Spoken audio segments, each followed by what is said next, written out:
You're listening to this podcast, so I know you've got a curious mind. Here's a helpful fact you might not know yet. Drivers who switch and save with Progressive save over $900 on average. Pop over to Progressive.com, answer some questions, and you'll get a quick quote with discounts that are easy to come by. In fact, 99% of their auto customers earn at least one discount. Visit Progressive.com and see if you can enjoy a little cash back. Progressive Casualty Insurance Company and Affiliates. National average 12-month savings by $946 by new customers surveyed who saved with Progressive between June 2024 and May 2025. Potential savings will vary. Time for a quick break to talk about McDonald's.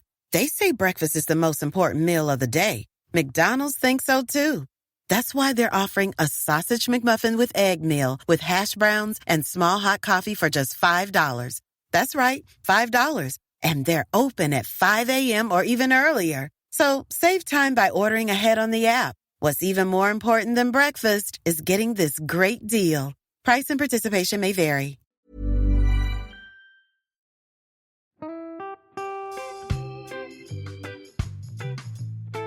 Welcome to the Thursday Share Shed of Questions and Confessions, the bit of the week where I'll fling open the doors of Sober Awkward and let everything tumble out. If you've got a cringy moment that still pops up uninvited at 3 a.m, this is your chance to offload it. Let's get it off your chest and stop these tumultuous tales lurking like the drunken ghosts of your pissed up past. You can email your stories to vic@soberawkward.com. Anonymous is encouraged, oversharing is very welcome, and judgement is most certainly banned. So if you've ever worn a traffic cone on your head, had a weird one-night stand, fallen asleep in a bush, puked in a bin, and yes, had the occasional run-in with the police, or you just need to ask me a question about booze, then you're in the right place. I believe nothing says growth like finally airing a bit of dirty laundry. Let's evict those embarrassing memories once and for all. Kettle on, share shed open, let's get a little bit awkward. Oh, bollocks. That's about the 15th time I have stubbed my toe on these bloody lights in my office. Anyway, welcome to the Thursday Share Shed, the place where we get it all off our chests with no judgment and we make ourselves feel a little bit better about our debaucherous drinking days. And you make me feel a bit better about mine. Today, I'm going to be honest with you. I'm not going to read this one live because the person asked me not to. They wanted to double check that it was okay to ask this sort of question. So it said in the title, please read before reading live, something like that. So I'm not reading it live. I wanted to see what they had to say. And it is a bit of a serious one because it's from someone who is at the more pointy end of their drinking journey. So there is a little bit of a trigger warning today. The next section includes a message about heavy drinking, anxiety and feeling stuck in a cycle with alcohol, one that feels really difficult to get out of. I don't always give trigger warnings, but if someone's expecting a really hilarious episode with loads of knob jokes in it, this is not it. Probably go back to one with me and Hamish in it if that's what you're after. Okay, so let's get on with this. It's anonymous, by the way, and it starts with, I don't really know how to say this properly, but I think I'm drinking too much. In fact, I know I am. It's whiskey for me, and it's getting earlier. It used to be evenings, then late afternoon, and now sometimes it's in the morning. It's just a swig out of the bottle to take the edge off. I wake up most days telling myself I'm not going to drink. I really do mean it. But then the anxiety kicks in, that horrible, shaky, panicky feeling, and I can't sit with it. So I just drink to make it stop. And when I don't drink, I don't feel okay. I feel worse. And that's the bit that scares me. Also, I live alone, so no one really sees it. My family don't know. They all drink, but it's just at the weekends and they think I'm the same. I haven't actually told them the truth, and they'd be absolutely mortified if they found out I was swigging whiskey out of the bottle first thing in the morning before work. And I don't think they'd actually believe me anyway. They love a party, and I know if I said something they'd probably laugh it off or tell me I'm fine, that I don't have a problem. But I know I do. I listen to Sober Awkward every week, and it's like I can hear myself in it. I've been questioning this for a while, but I'm also lying to myself at the same time, and I'm even lying to the doctor. I mean, I'm sure a lot of people do that. I'm too scared to tell anyone properly, and I don't even know where to start. This is the first time I've actually said this out loud or even written it down. I think I need help, and I just don't know how to get it. I feel embarrassed, I feel ashamed, and I definitely feel like this is getting worse. Please help. Oh, wow. Yeah, that is such a brilliant message, because we often on Sober Awkward, we talk about alcohol as a whole, but we don't very often dig into the more extreme end of the spectrum. We tend to sit somewhere in the middle, this middle ground between the pub and an AA meeting. But of course, alcoholism can creep up on anyone. It doesn't discriminate, and anyone out there can find themselves having a normal drinking problem and very quickly it escalating for whatever reason, whether work gets stressful, there's a death in the family, any reason really. Drinking can be all right one minute and be very, very sticky and difficult the next, to the point where you've got a relationship with it that you never imagined, and one that's really, really unhealthy. Yeah, so everything you've described, the morning resolve, the anxiety, the drinking to take the edge off, the secrecy, the fear, that's not you really failing. That's just the cycle. Alcohol creates the anxiety and then convinces you it's the solution. So of course you reach for it. Anyone in that position would. So you're not weak. You shouldn't feel shame. You're stuck in something that's designed to keep you stuck. And the fact that you can see it, that you're questioning it, and that you know something isn't right, that matters. And I'm sure when you feel that, when you're suddenly in that, it can feel totally overwhelming. So I hear you. As you know, listener who wrote that, I'm not a doctor, so I can't tell you how to make yourself better. I'm not a psychiatrist. I'm not a therapist. I'm a podcaster. And all I know is what I did. And what I did was reach out for help. And I know that's such an obvious answer. But I think especially if you live alone and there's no accountability and no one telling you to put the bottle back into the fridge, to take it off you, that can feel really isolating, of course. And to not have shared that issue with anyone, it can fill you up with shame, which then you're going to enter the shame drinking cycle, which is an even more dangerous place to be, because then you're just covering up your feelings, and then the drinking will get earlier and earlier and earlier because you can't cope with just generally feeling anything. It's just too much. So yeah, you've got to somehow, in this situation, is to get other people involved. And I know you said that's the first time you've said it out loud that you think you have a problem. And yes, if you're questioning it, that's a really sure sign. Any questions, am I drinking too much? Then yes, you definitely are, whether that's 1 glass of wine a week or 10 glasses a week at the weekend, or swigging from a whiskey bottle in the morning. If you're questioning it, then it is too much. So you might want to start slowly. This doesn't have to be dramatic. You don't have to involve everybody you know. But I think it's really worth thinking about who you tell. That might be a really good place to start. Think about 5 people and imagine their reaction to you saying, I think I'm drinking too much and I'm not sure what to do about it. Would their reaction be helpful, or would it be judgmental?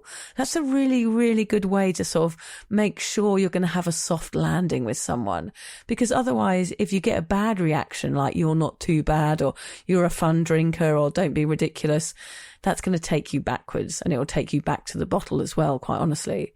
So you've got to find the right people. And that might be someone close to you, maybe a friend or a family member, even someone at work, just somebody who feels safe, or even somebody that's been through this before, which is sort of what you're doing with this message. It is a brilliant start. But then once that person knows, they might be able to help you and point you in the right direction of some professional help, which is always going to be the best answer.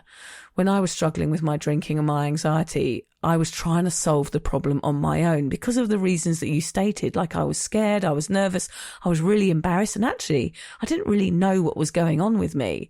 And I was trying to solve that problem on my own. But of course that didn't work. And the day that everything changed for me was when I told my husband. I just said, this isn't working, I can't do this anymore, and I need other people to step in and tell me what to do, because I'm dying of panic. And that's when everything changed. So if you can do that, just letting people in is going to give you some answers. It's so interesting, this, because I know when you're in it, the last thing you want to do is start talking about it and make yourself like a victim, or, you feel embarrassed and you feel awkward. But that's the point. Like, you have to get through these awkward bits to be able to find the right help. And somebody perhaps that knows a bit about alcohol and alcohol use disorder, because then they're going to know some really great places to send you to. I'm going to add in the show notes loads of really good sort of places in Australia, because I noticed that you are in Australia, where you can head to. But there's lots and lots of ways to get sober. But I think when you are a heavy drinker and you're drinking whiskey in the morning, it is a little bit different to somebody else like me, who had more of a mental addiction and a physical addiction. For somebody like you, just stopping drinking really, really quickly, it could cause withdrawal seizures. When alcohol is stopped really suddenly or is reduced by large amounts over a short period of time, seizures can occur, and that can be really, really dangerous. So once you've spoken to a close mate, I think the best step is to go and see your doctor, whoever that might be. Find the right one, somebody you can be 100% honest with, and tell them the truth. When they ask you, say, yeah, I've been swigging from a whiskey bottle, and they will take that very, very seriously. Don't be like my parents' French doctor who used to tell them to drink more red wine. That's not great advice. That's not the advice I certainly needed when I went to see the doctor about my drinking. But then I just found a good therapist. I went online, I searched someone who specialised in alcohol. I didn't really search the word addict because I wasn't sure what I was at that point, but somebody that knows a bit about anxiety, that knows about addiction, I think is a really, really good place to start. So whether that's someone through your GP, or whether you find someone privately. I know that you can get a referral from your GP to get some free sessions as well, so that's totally worth doing. So it's just about talking about it, whether it's your friend or your family or somebody outside of the family. Also, I want to talk quickly about shame. Shame tends to keep everything quiet. It definitely tells you not to say anything, not to make a fuss, not to let anyone see what's going on. And I think it keeps the small things hidden. And for a long time, it can feel safer that way, especially if you live alone. It feels safer to keep it all behind closed doors. But the truth is, shame only works in the dark. The minute you say something out loud, even just a sentence, even just a tiny truth, it starts to lose its grip. And what we heard today, that wasn't weakness, what you did sending me that email.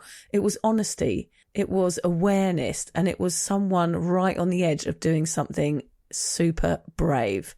Just saying, I think I need help, is not the end of something. It's actually the beginning.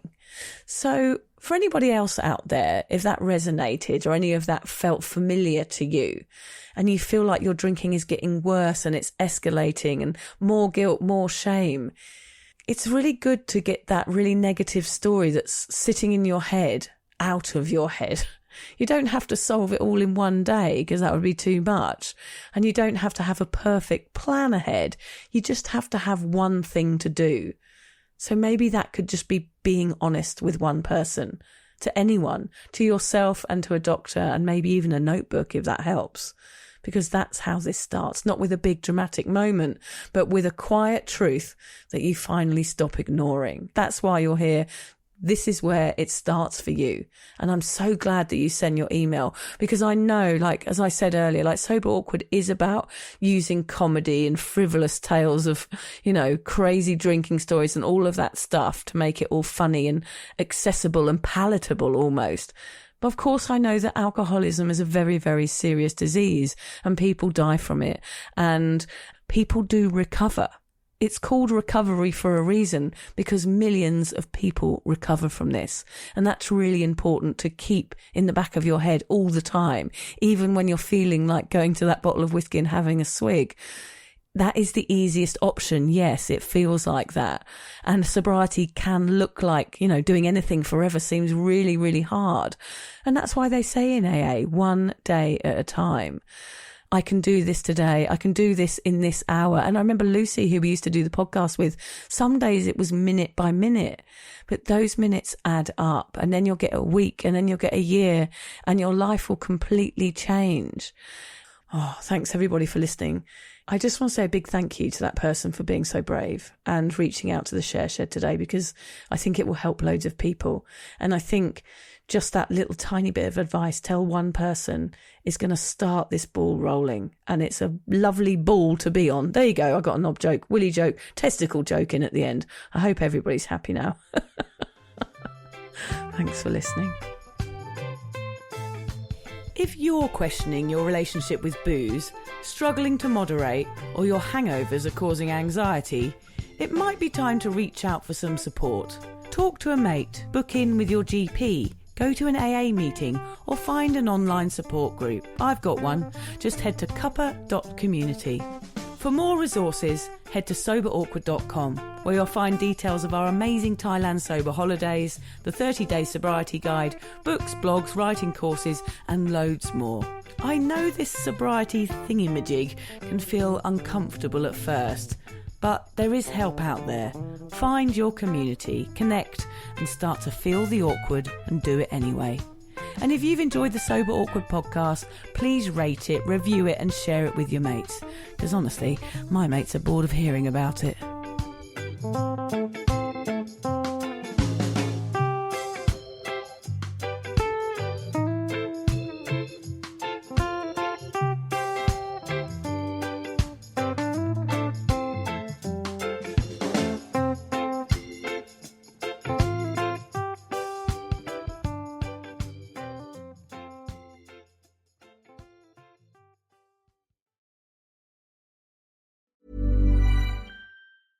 Insurance isn't one size fits all. That's why drivers have enjoyed Progressive's Name Your Price tool for years now. With the Name Your Price tool, you tell them what you want to pay, and they'll show you options that fit your budget. So, whether you're picking out your first policy or just looking for something that works better for you and your family, they make it easy to see your options. Visit Progressive.com. Find a rate that works for you with the Name Your Price tool. Progressive Casualty Insurance Company and Affiliates. Price and coverage match limited by state law. If you're struggling with chronic congestion, sinus infections, or snoring, who evaluates you first matters. At Ohio ENT and Allergy Physicians, your initial visit is with a board-certified ENT physician, not a shortcut and not a standardized script. Because real answers take real diagnostics and real experience. Ohio ENT and Allergy Physicians offers the full spectrum of sinus and snoring care, from in-office treatments to advanced surgical options when needed.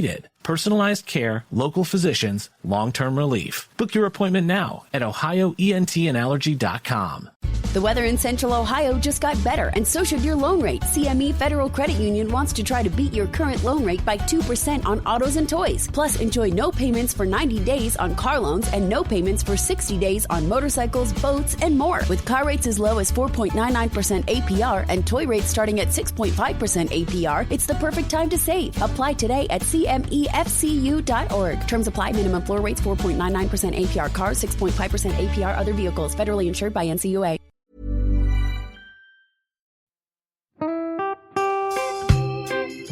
So, as you probably know, my comedy memoir, 1,000 Wasted Sundays, is officially out. All my magnificent fuck-uppery in one awkward hit.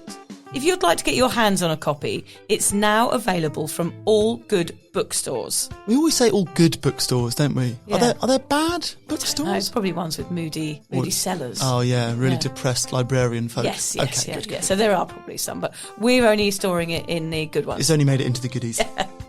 You can also get it from all good online retailers. The print version and ebook are out now, and the audiobook will be available in March. I've been writing my memoir for 5 years. It will make you laugh, cry and cringe, and hopefully inspire a few people to reconsider their relationship with booze. If you love the podcast, then I think you'll love the book, even if I do say so myself. Hamish has read it. What did you think? I feel like I know a little bit too much about you now, to be honest, Vic. Look, I really loved it. It was hilarious and surprisingly moving, but I feel like I've seen you naked in a literary sense. Yeah. Does that make sense? Yeah, that's worrying. Yeah. From an emotional point of view, seriously, it wobbled my teeny weeny wooden heart, Vic. Okay. My teeny little wooden heart. Well, his his wooden heart is broken. Anyway, so if you do manage to get your filthy mitts on a copy, please do me a favour and head to goodreads.com and give me a review. Doing that will help me get it out there to those that need a bit of sober support. So there you have it. My story, unwanted warts and all. Come and get awkward with me. Not to be too demanding or anything, but seriously, go and buy it now. Go and buy it. Go and buy it right now. Yeah, don't just tell your friends, buy it, and then buy your friends one or two. Yeah, don't give them a copy, buy it. Yeah. And you know what? Don't be careful where you store it. If you lose it, you can always buy another 5. Buy another one. Yeah.